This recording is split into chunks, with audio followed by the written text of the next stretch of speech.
sempre um desafio para a gente, sabe?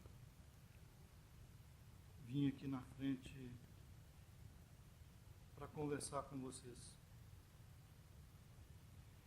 E nós temos aceitado esse desafio sobretudo em função dos temas, motivo dos convites que nos têm sido feitos. Não precisaria a gente lembrar os tempos difíceis que nós estamos vivendo. É claro que sempre outras pessoas olhando de perspectiva diferente nos dirão assim, não, tempos difíceis não, tempos fáceis. Nós temos tudo, nós temos um monte de oportunidade agora que a gente não tinha antes. A gente pode fazer um monte de coisa agora que a gente não podia fazer antes. É verdade. Temos muito mais oportunidades. O detalhe é que a maioria dessas oportunidades nos convida para passar por uma porta larga. Esse é o detalhe. São raros os convites de alguém ou de alguma instituição para nós que nos convida a ir com ele ou com ela para passar por uma porta estreita. Via de regra, os convites são para passar para a porta larga. E Jesus deixou isso capitulado no Evangelho. Cuidado, porque a porta larga, via de regra, nos leva para os desajustes. Nos leva para as dívidas, para as tragédias. Está aí no Evangelho. O tema nosso hoje é falar sobre a instituição da família.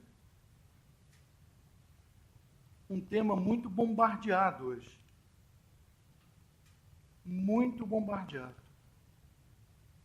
E nós, cristãos em gênero, e espíritas em particular, temos que ter muito cuidado com isso. Estarmos muito atentos a esses convites e estarmos muito atentos à função dessa instituição chamada família.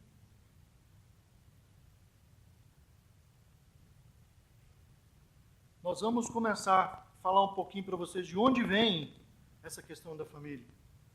Mas só para a gente começar a aquecer o nosso raciocínio, vocês se lembram da parábola do filho pródigo?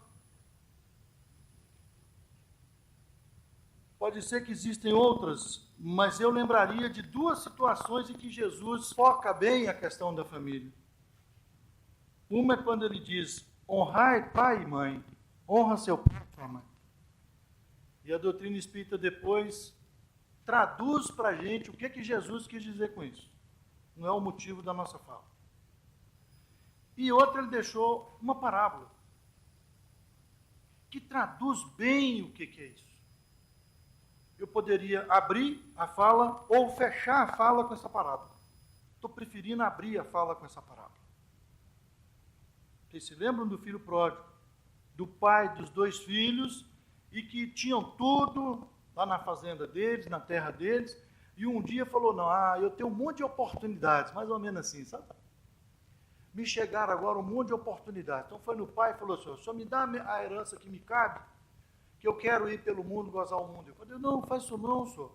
Fica aqui você tem tudo, você tem um cuidado, você tem a família, você tem eu, seu irmão. Não disse assim, não está no Evangelho, mas é mais ou menos assim, né? Eu quero experimentar as oportunidades do mundo. Foi mais ou menos assim? O pai contrariado, mas ele era maior, não é assim? O pai contrariado falou, tá bom, você quer ir? Toma. Não é assim que está lá? A gente sabe como é que terminou a história, não sabe? O sujeito foi lá, gastou tudo, perdeu tudo ninguém ligou para ele, contraiu doença, comeu comida que nem os porcos da casa do pai dele comiam. E aí ele teve que repensar naquela instituição chamada família que ele tinha lá atrás. Falou, puxa vida, lá na casa do meu pai eu me vestia dignamente, eu tinha uns servos, pessoas que me serviam, que me ajudavam a calçar, a vestir, lavar a minha roupa, servia comida para mim, eu tinha tudo. Eu tinha meu pai, meu irmão para me escudarem, para me ampararem nas dificuldades. Agora eu estou aqui, feito ninguém, solto no mundo, ninguém me protege, ninguém procura se interessar pelas dificuldades que eu passo, estou numa situação de penúria. Não é assim? Calçou a cara na humildade, voltou, não é assim que a parábola fala? E o que a parábola fala? O pai dele virou para ele e falou, não, agora você experimentou lá as coisas que você queria experimentar, agora você fica por aí mesmo. Foi assim que o pai falou? O pai recebeu com um abraço, não é assim que está lá? Chamou os servos, pediu para trocar a roupa dele, para dar banho nele, não é assim que está lá? É assim que está lá. Mandou matar animal cevado, dar uma festa. E para o filho ficou a lição. Puxa vida, eu peguei o que meu pai tinha, torrei lá fora, joguei tudo fora, sofri, bati a cabeça, quebrei a cabeça, volto e meu pai me aceita. Ainda faz uma festa porque eu voltei.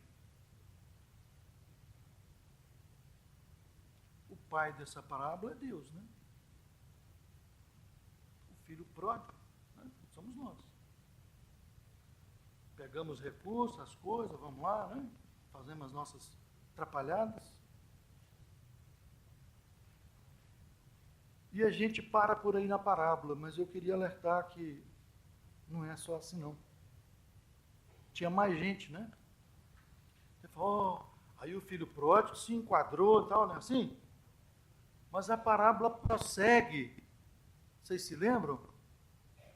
E o filho que ficou de dor de cotovelo, aborrecido, e foi lá tirar satisfação com o pai.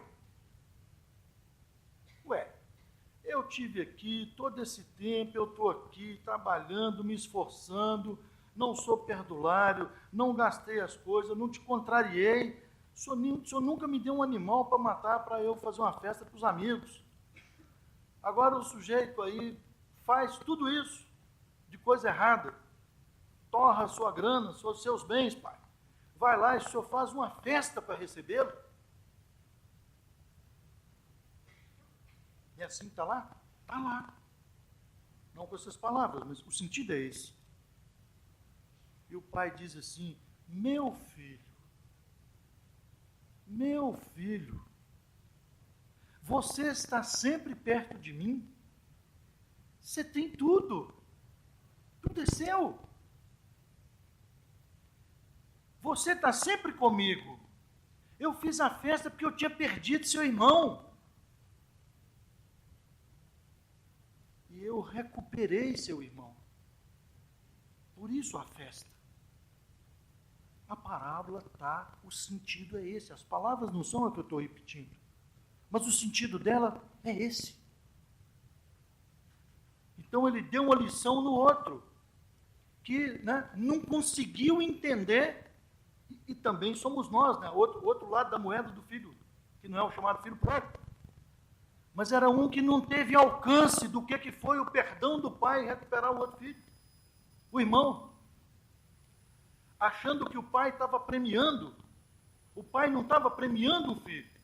O pai estava transbordando a alegria dele, pai, em recuperar o filho de novo. Esse foi o motivo da festa. E não para premiar a atrapalhada do filho pródigo. O outro filho não entendeu. A gente também não entende isso na casa da gente, não, hein?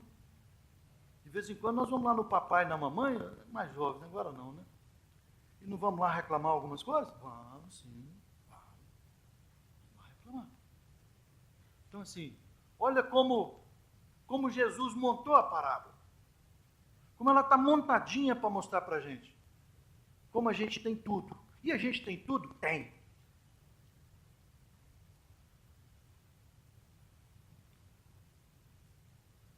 De onde veio, então, o Instituto da Família? Apareceu com Jesus? É de antes dele. Quando a gente lê a obra há 2000 anos, e lá fala sobre as raças adâmicas, né? Que a gente estava lá falando, a gente vê lá falando sobre o povo egípcio, os hebreus, os arianos, o povo indiano, o indo-europeu. Emmanuel vai falando para a gente qual foi a contribuição de cada civilização daquela. Leiam lá para vocês verem. E ele diz para nós que a contribuição dos romanos, que começou na região da Etrúria, lá na Itália, né? O povo etrusco, 700 anos mais ou menos antes de Cristo. Aí tem aquela lenda lá de Rômulo e Remo, que a loba criou, né? Mas foi lá que começou isso. 700 antes de Cristo. E esse povo foi se organizando e de um ponto tal que eles conseguiram dominar todo o mundo conhecido na época. A Europa, a Ásia Menor e o norte da África. Todo mundo conhecido foi dominado lá pelos romanos. E Emmanuel diz que duas características fundamentais os romanos conseguiram passar para a gente. O direito, noções do direito, os nobres causídicos, irmãos nossos que estejam nos ouvindo, né? O direito romano. E o Instituto da Família. O povo romano foi o primeiro que deu um valor enorme a isso, deu sentido, isso estava patente neles. Isso era da instituição deles, do modo de vida deles. A instituição da família. Em resposta a uma pergunta no Livro dos Espíritos, os Espíritos respondem, falando sobre o casamento, e aí sobre família, né? Naturalmente, que foi o casamento, a união, a família, a instituição da família, foi o grande progresso da humanidade. O grande, não foi um, eles dizem, o grande progresso da humanidade. A instituição do casamento, da família, o grande progresso da humanidade. Consolidou os laços inicialmente sociais, a instituição da família, lá pelos romanos, né? E depois os espirituais. A instituição da família, do ponto de vista encarnado, circunscreve-se aos parentes consanguíneos, né? Pai, a mãe, irmãos. Ah, tem dúvida, não é assim? Faz o DNA lá, ó. É meu mesmo, então não é meu, é parente, não é? Não é assim?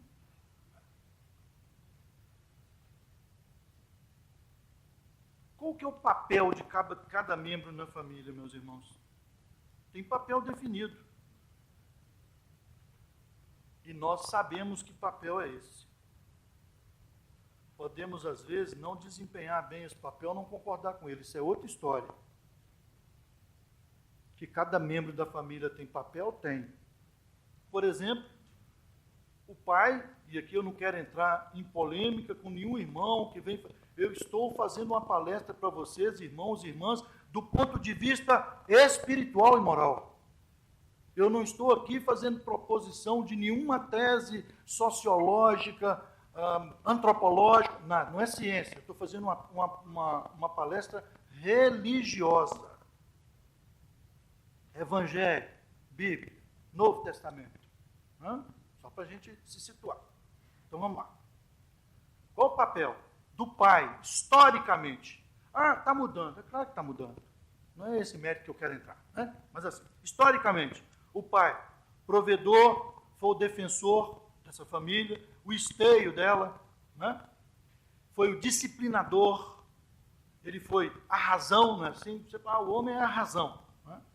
Até a maioridade ou independência. Isso tudo até a maioridade ou independência dos filhos.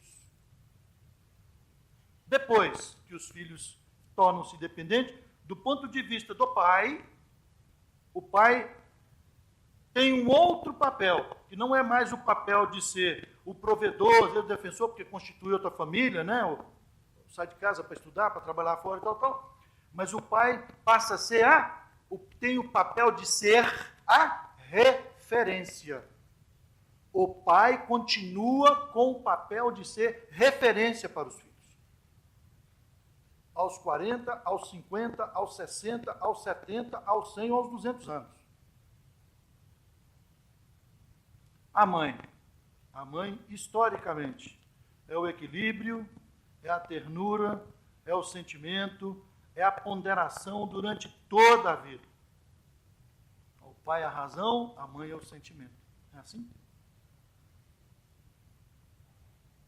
E a mãe não é depois que alcança a maioridade que é referência para nós, os filhos. A mãe é referência desde que a gente entende chamá-la por mãe. Dia 8 agora foi Dia Internacional da Mulher, né? Passa no rádio, na televisão, põe o microfone, alguém fala assim, fala a mulher da sua vida. É raro que não fala, é minha mãe. Não é assim? Ó a referência. É raro. E se chamar a criança, então, não sobra nada para nós, pais. Mas é assim, não é? E aí, estando junto à instituição, o núcleo família, não tem que gerar ciúme. É como a gente diz, cada um tem um papel. Por isso que está lá na parábola do filho pródigo. E por isso que Jesus deixou o honrar pai e mãe. E a doutrina espírita veio explicar o que é esse honrar pai e mãe, que não é motivo da nossa palestra, por isso que eu disse para vocês. Falamos do pai, falamos da mãe, e o filho? Qual que é o papel do filho?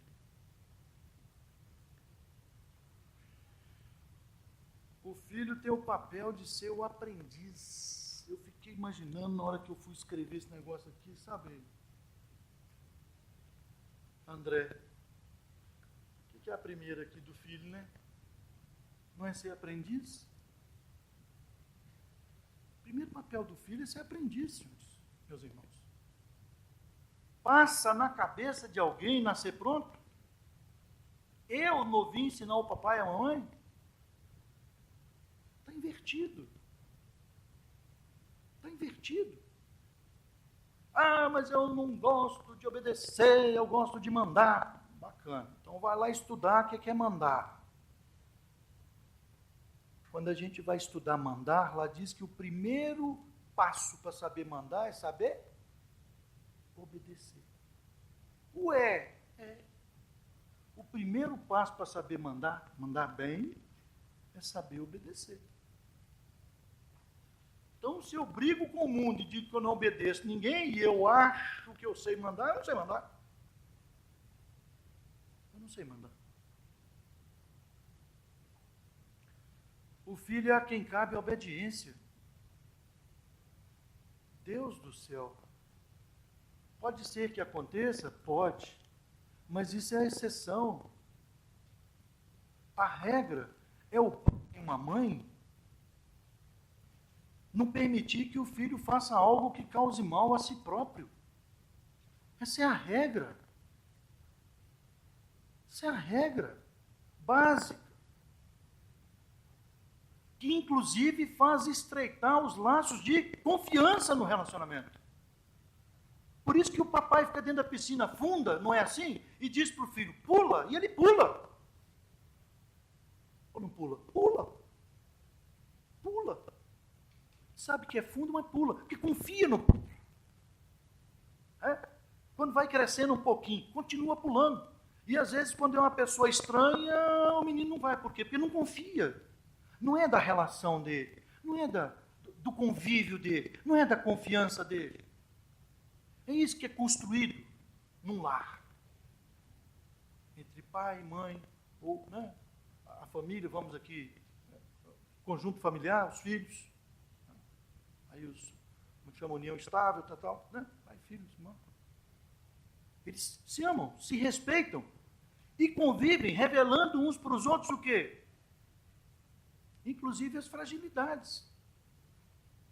Dentro de casa a gente revela. aqui na casa espírita e lá onde a gente trabalha, a gente não revela a fragilidade nossa, não. Os outros mostram minha fragilidade. Mas eu não mostro ela, não. Alguém vem e diz assim, ó, você... Mas eu mostrar, não. Eu falo que eu sou isso, que eu sou aquilo, que eu faço isso, que eu faço aquilo. Não é assim que a gente faz? O bom eu conto. A parte boa, né? A parte ruim, alguém vem e mete o dedo no meu nariz. Ó. É assim? Então, lá nesse núcleo, uns sabem dos outros direitinho como o outro é. É assim? Não saiu aquele negócio, quer conhecer fulano, vem pra cá e come um saco de sal. Não é assim que o pessoal fala, mas não te vi. Comer um saco de sal, não, que demora, não é assim? Então, assim, convive com essa pessoa um certo tempo, né? Então, meus irmãos, o filho é o aprendiz, é a quem cabe a obediência. Por quê? Porque o pressuposto, a regra é que o pai e a mãe sempre vão querer o melhor para ele. Sempre vão querer que ele seja uma pessoa vitoriosa na vida. Não que ele tome tapas e trompaços na vida. Isso não é a regra. É? Ser orientado. É? Por isso que, né, põe os mais velhos na frente. Por quê? Porque o outro já passou por aquela experiência. Eu estou com a garra, com a energia danada. Eu meto o carro nessa toleira aqui. Aí chegou e falou assim, não, sabe o que é? Eu já tentei passar com esse carro. Não vai passar não. Senhor. Não, eu sou o tal. Assim, alguém vem e dá a dica, né? Então, para quê? Para a gente poder botar o pé no freio, analisar a situação. Então, é ser orientado, é ser protegido, é ser provido. Né? Pai lá, mãe e tal, não é provedor? O filho é provido. Gratidão e amparo aos pais e também ser herdeiro material. Eu deixei por último, sabe, André? Porque se puser primeiro, você acha que isso aqui é o mais importante. Não é a bendita herança? Estou falando a bendita, né? Bendita herança. Para não colocar isso primeiro. Porque aí o sujeito, não, eu sou herdeiro. Ô fulano, você é herdeiro do quê? Olha, volta lá em Jesus que diz, honrar o pai e a mãe. Olha, lê lá uma vez, 2 vezes, 100 vezes a parábola do filho pródigo. Vê lá o trompaço que o sujeito tomou, não obstante o pai tivesse alertado. Veja o constrangimento, a vergonha, a humilhação que ele se impôs. O pai dele não humilha, não. Ele se humilha. Ele se vê humilhado. Porque ele compara, eu tinha tudo, joguei tudo fora. Não é assim? E o pai naquela alegria de tê-lo de volta. Por quê? Jesus não disse que nenhuma ovelha se perderia? Não é assim que está capitulado no Evangelho? Nenhuma ovelha se perderá. Se nenhuma se perderá, como é que ele ia contar uma parábola do filho pródigo que o pai ia largar o filho para trás? Faria sentido? Nenhum. Nenhum. Então, peguei ele. Por quê? Tem que resgatar todos, inclusive ele. Inclusive eu. O herdeiro material, isso é natural das coisas. Aí o papel, né, de cada um.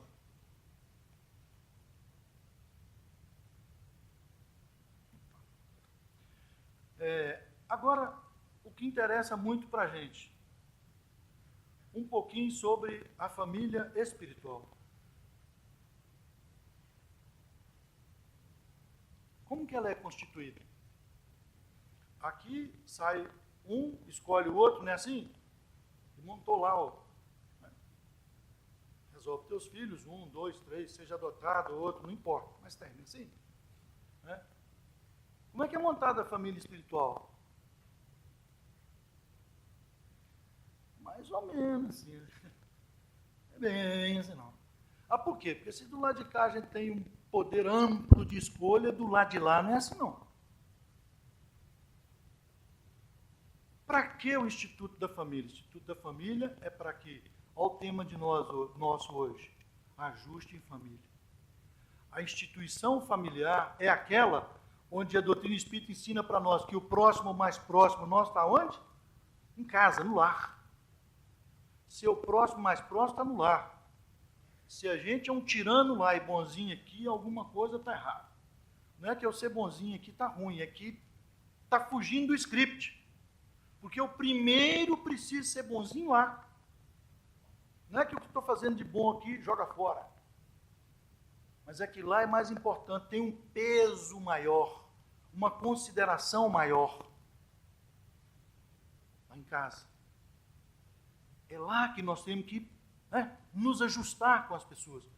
Ah, então quer dizer que lá eu tenho crédito, mas também tenho... Então é assim que começa a montar a família do ponto de vista espiritual. Do ponto de vista da afinidade. Seja afinidade pelo crédito, ou seja afinidade pelo débito. Eu tenho débito com o fulano, né? O jeito melhor, mais seguro de eu pagar isso é eu nascer ou reencarnar junto dele, nós dois na mesma casa. Filho desse pai, ou filho dessa mãe, ou pai desse filho, ou mãe desse filho. Muitos de nós, se não a maioria, né, de nós, já lemos como que os espíritos preparam a reencarnação de alguém. É assim? Enquanto uns estão lá vendo qual é o corpo, né, como é que vai ser o que eu tenho de crédito e débito, que é isso que vai modelar meu novo corpo, estão lá batalhando com aquela família para onde eu tenho que ir, para ver se ela me aceita, para ver se eu aceito ir para lá, se eu concordo. Ah, mas você não falou que do lado de lá não é bem assim, velho? Porque do lado de cá a gente resolve no curto ou médio prazo, resolve, casou, juntou e acabou. Do lado de lá, sabe? A espiritualidade de Deus tem um pouquinho mais de paciência com a gente. Mas quando chega um certo limite, não mais. Aí aparece uma frase que está na doutrina espírita que diz, reencarnação compulsória. Quando fala essa palavra, então, a gente, eu vou de qualquer jeito. Aí você vai de qualquer jeito. E ir de qualquer jeito é bom? Não. É melhor do que não vir. Mas é muito pior, infinitamente pior, do que se eu vier de forma negociada e de forma aceita. O nível de conflito, de desgaste é muito menor, será muito menor.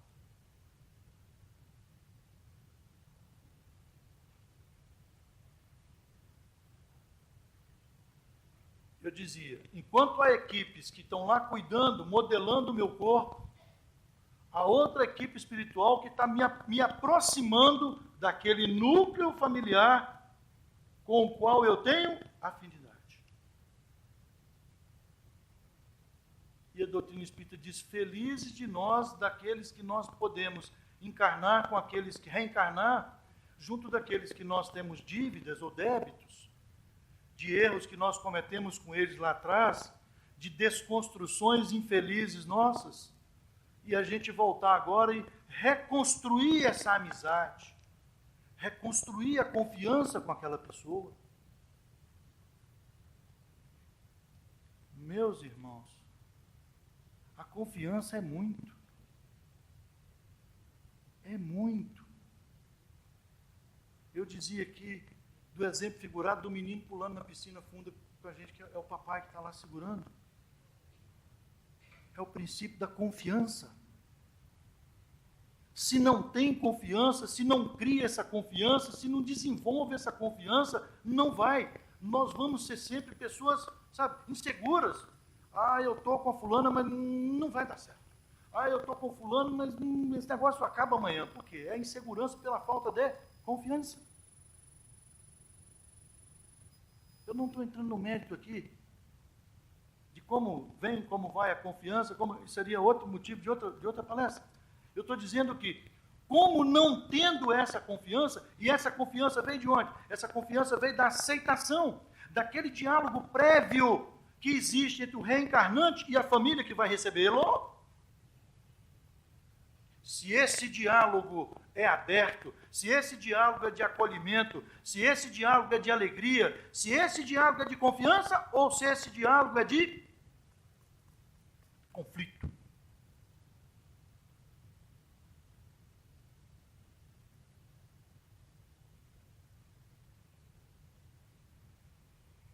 Sabemos, inclusive, pelas obras espíritas, que espíritos que são rejeitados, e nós podemos pegar como exemplo o aborto, de como que a dificuldade entre o espírito que é rejeitado e a mãe, ou a mãe e o pai, não é só a mãe, às vezes é o pai que não quer, como que isso leva dezenas de anos. É só a gente ler algumas obras espíritas, ou participar, quem participa de uma reunião mediúnica, presencia isso. Espíritos há séculos,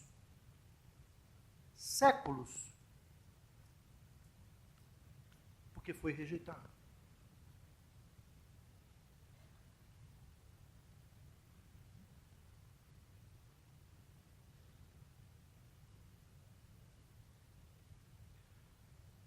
Aí os espíritos dizem para nós que a reencarnação é fonte de progresso, que a família, o núcleo familiar, é quem nos estabiliza, é quem nos dá sustentação, é a âncora para isso. Querem ver? Vamos pegar os nossos irmãos que estão lá nos presídios.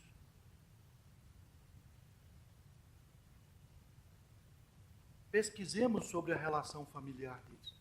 Não, a fila está lá para visitar. Não, eu sei que a fila está lá. Eu estou querendo saber se mãe, pai e irmãos estão lá para visitar.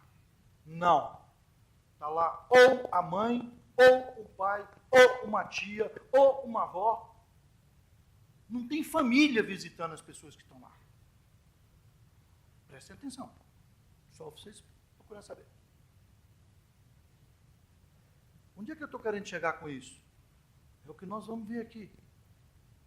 Quando o Instituto da Família, à medida que ele está se desestruturando, as pessoas estão perdendo a referência. Lembra que eu falei do papai e a mamãe ser a referência? Perde a referência. Lembra que nós falamos das portas largas, dos convites? Perdeu a referência, muita porta larga. Grana, opções, ofertas, se perde. Aí vai parar lá, ó. Vai parar lá.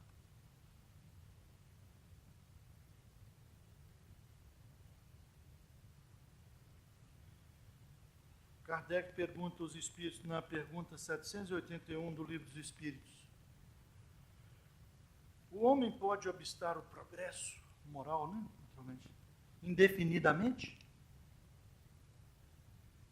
Posso ficar aqui, eu só mando, eu não aprendo, eu só sou pai, eu sou isso, eu sou aquilo, essa família eu não quero. Pergunta isso aí. Eu posso ficar nessa situação de rebeldia indefinidamente? Os espíritos respondem: temporariamente sim, indefinidamente não. Lembra do compulsório? Vai chegar uma hora que, se não for por minha própria compreensão, vai ser sem ela mesma. Eu venho. Sem ela mesma. E às vezes uma reencarnação difícil como essas costumam ser, em que, se elas fossem negociadas, dialogadas, bem trabalhadas, como a espiritualidade sabe fazer, é só a gente ler as obras.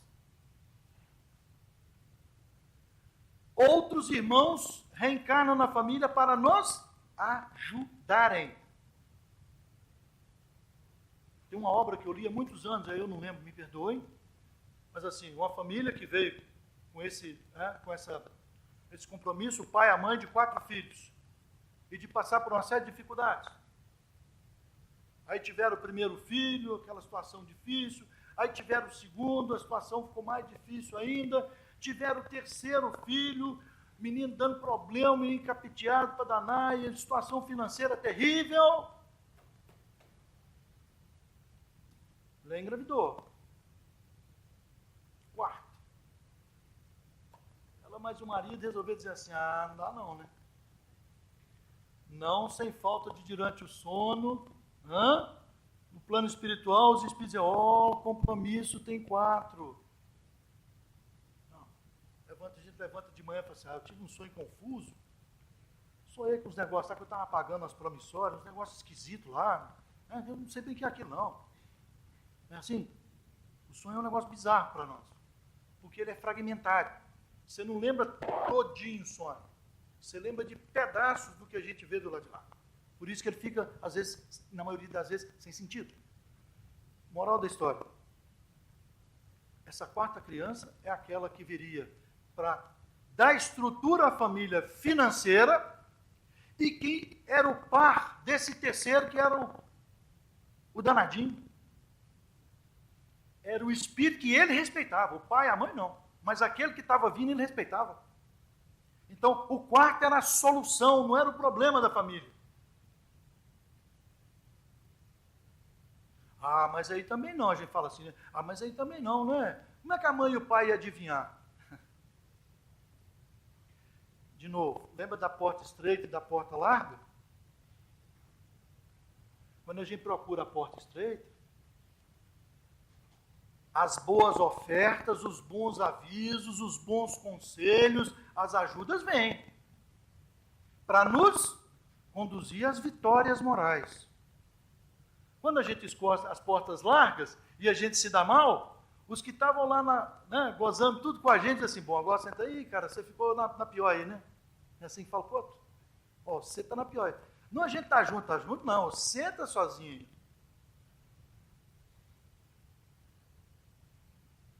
O que nós queremos? A doutrina espírita é muito clara, às vezes algumas pessoas podem não se adaptar à doutrina espírita por conta disso. Porque a pessoa faz a pergunta e a doutrina diz, a resposta está aqui. Bacana, né?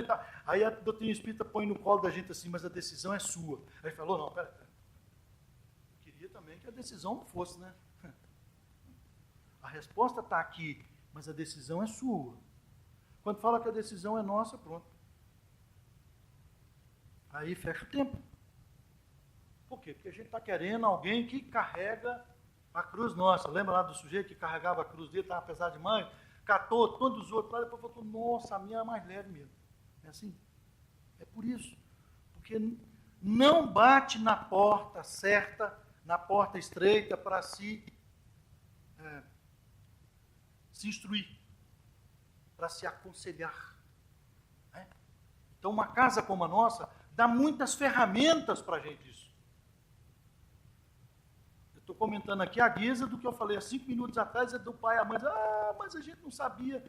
Olha, se vier para uma religião, e aí eu estou falando uma religião, a nossa é uma religião, a nossa casa.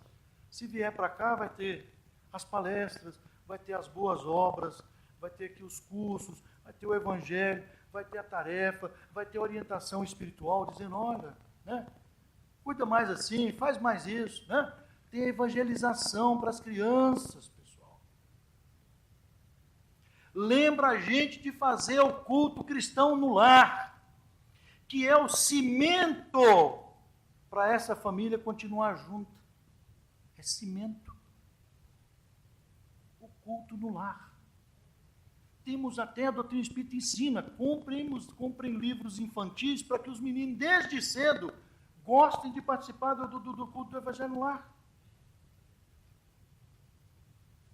Quem sabe, quem faz o culto sabe, meus irmãos, a diferença é brutal, é assustadora. É só pegar o livro Os Mensageiros de André Luiz, tem um capítulo que fala do culto cristão no lar na casa da Dona Isabel. Leiam lá, uma mulher que morava lá no Rio de Janeiro. Leiam lá, uma noite de tempestade, trovoada, quem tentou entrar na casa dela e se conseguiu entrar. Leiam lá. Então, nós temos um monte de recurso, exatamente para a gente não dizer assim, mas eu não sabia, ninguém me avisou. Tudo está aqui. Fora o quê? Fora quando nós estamos fazendo bem na tarefa, quem aproxima de nós? Os bons espíritos, nossos guias, para nos dar boas sugestões.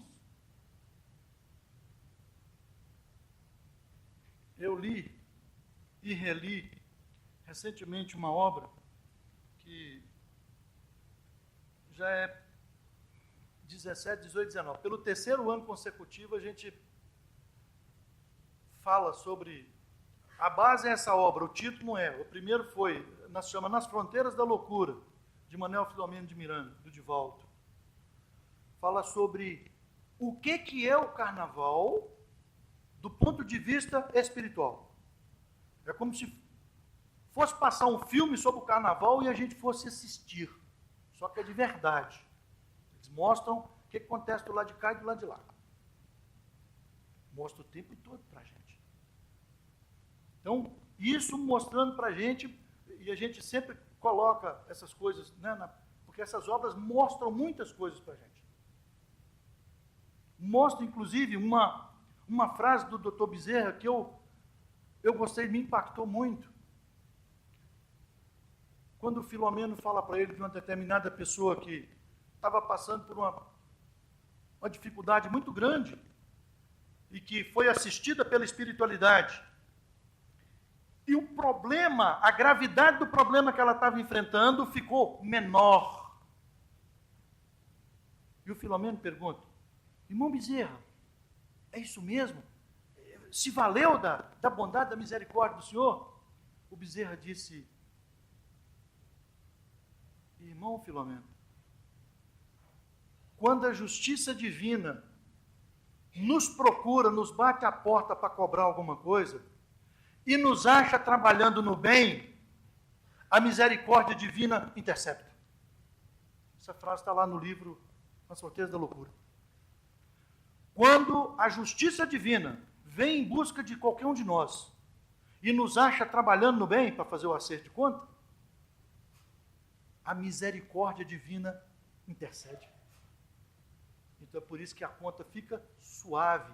Há um desconto para nós, sabe? Quando eles nos acham trabalhando no bem.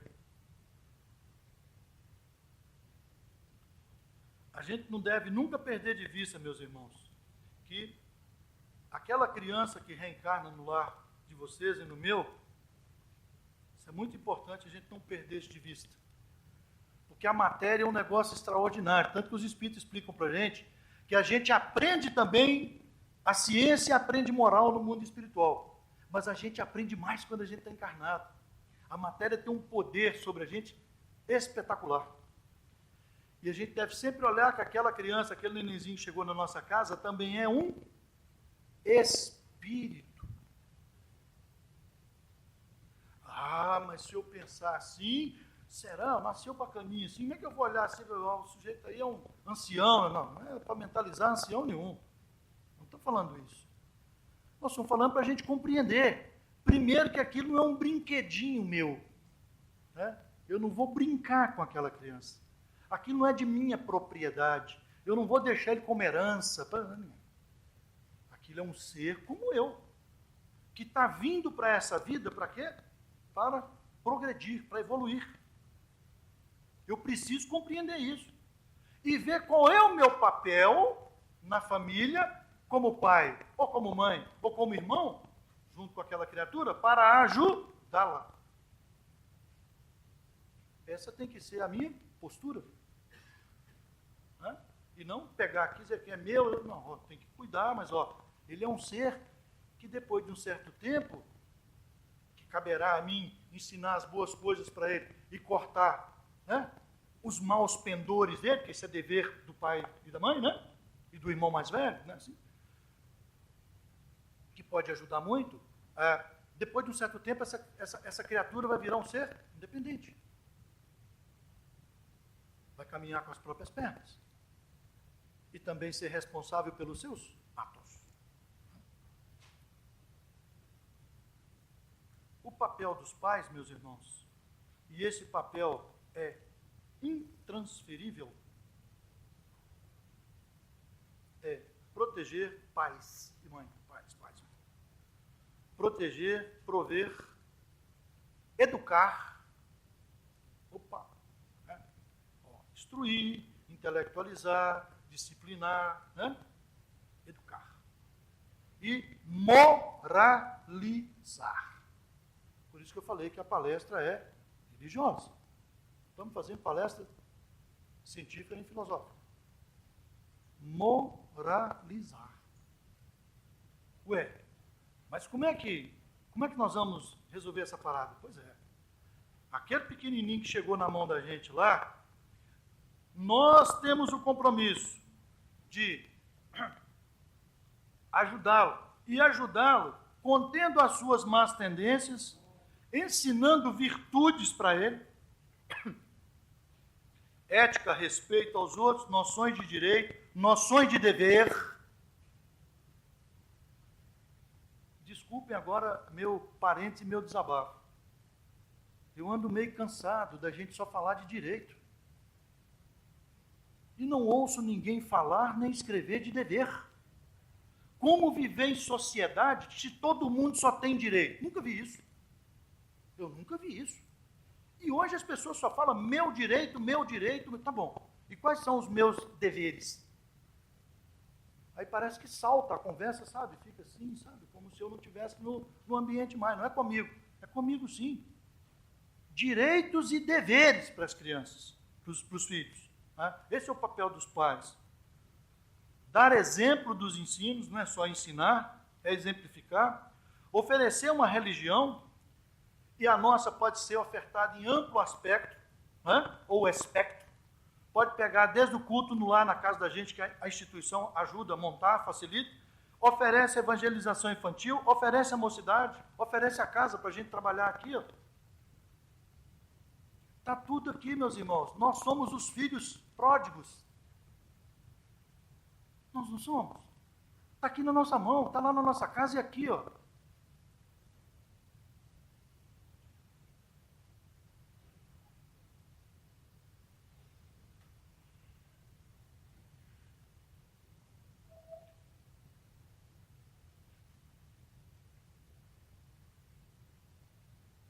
Obedecer regras. Meus amigos e meus irmãos,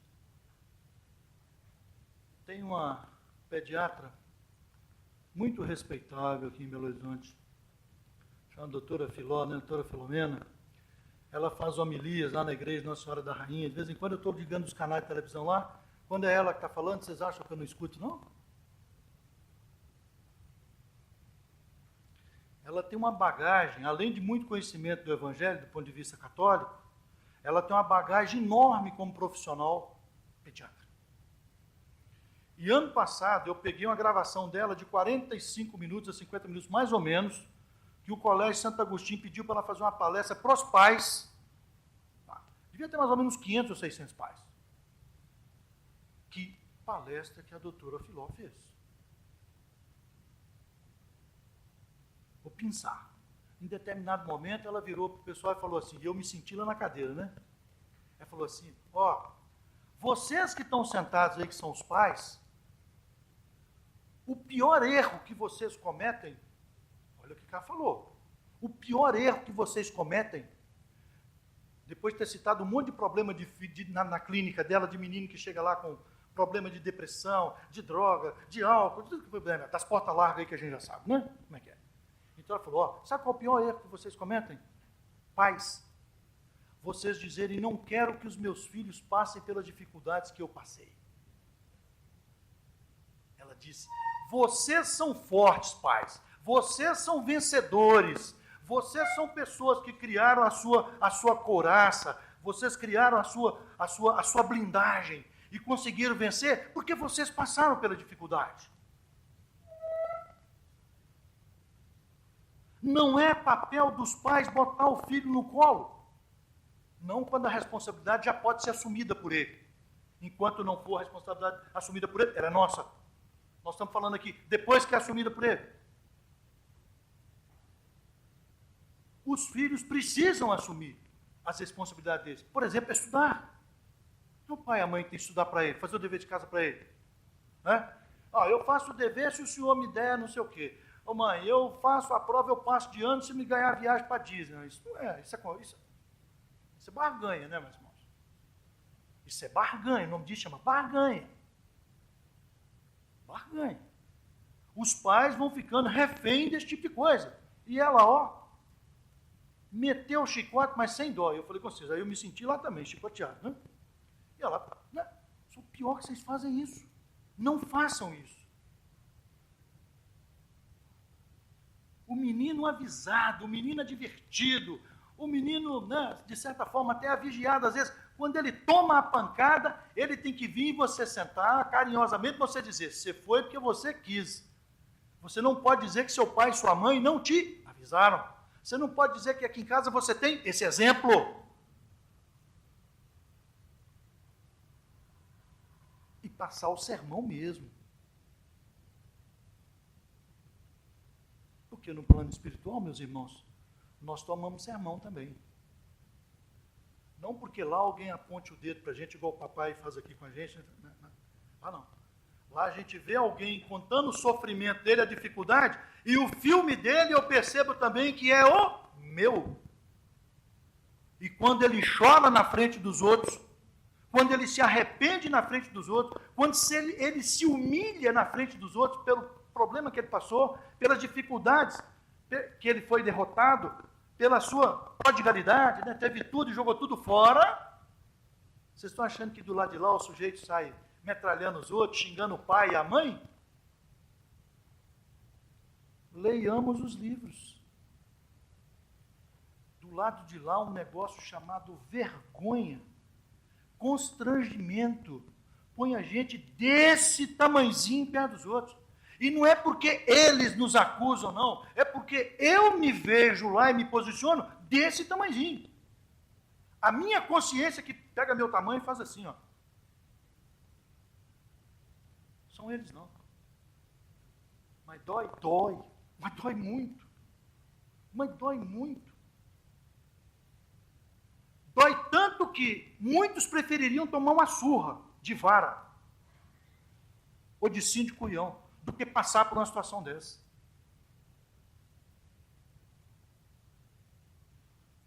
O que pode permear? Você fala aí, viu, André? Então, vamos acabar aqui. O que pode permear as relações entre os integrantes da família, né?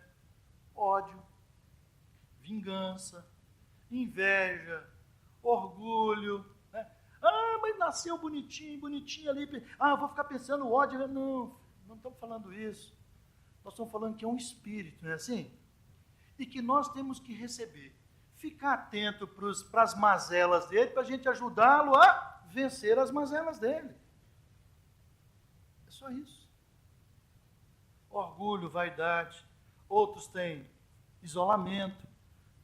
Encontra amor também, encontra compaixão, encontra respeito, solidariedade. Lembra que nós falamos do quarto aqui, que ia ser o esteio econômico da família e que ia segurar um endiabradozinho e perder isso tudo?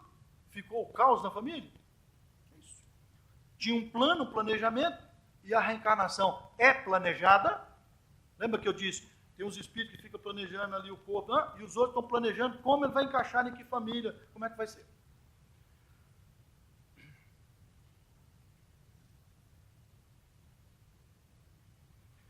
Pais que dão tudo aos filhos, prestem muita atenção nisso. Minha geração, vocês estão achando que andava de moto, era carrinho de rolimã, que nós mesmos fizemos. Ou então a gente fazia lá os papelões, agora para descer o morro lá no capim. Era assim que brincava. Fazia um estilingue lá, sabe? Hoje a gente quer dar tudo para o menino. Tudo e mais alguma coisa. Então ele acha que não é ele que existe para contribuir com o mundo, ele acha que o mundo existe para satisfazê-lo. Muito cuidado com isso. Um dos problemas sérios da depressão, nós tivemos um médico fazendo palestra aqui, exatamente isso. As pessoas não sabem receber não na vida. Não sabem receber não. Retrai, se fecha.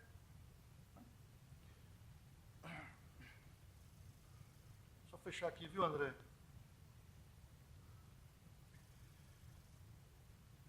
Para nós pais, nós falamos para os jovens aí, mas para nós pais, o Evangelho deixa uma frase que nós não podemos ir embora sem ela hoje não, sabe? Diz para a gente que quando a gente passar por lá de lá, nós os pais, Jesus vai fazer uma pergunta para nós, sabe? A gente não sabe quantas, mas que tem uma que ele vai fazer. Que fizestes daqueles a quem te confiei? O que você fez do que eu botei no seu colo? Você ajudou a ser gente de bem? Você ajudou a desvirtuar para o mal? Ou você largou no mundo como se fosse o bicho faz aí? Cria até depois o gatinho até certa idade, ou o cachorrinho, depois, se tiver grande, disputando comida, um briga com o outro. Como é que é? Foi assim? Como é que você fez? Cuidou bem? Levou para o mal? Ou soltou no mundo? Que fizestes daqueles a quem te confiei? Essa conta vai ser, nós vamos ter que prestar.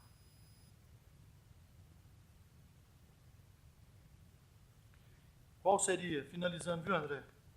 Qual seria a resposta para a pergunta 777 do Livro dos Espíritos? Qual seria para a sociedade o resultado do relaxamento dos laços de família? Se quebrar essa instituição chamada família, se isso ruir, como alguns no nosso país e fora dele querem. O que acontece? Está lá, pergunta 775. O Espírito responde: uma recrudescência do egoísmo.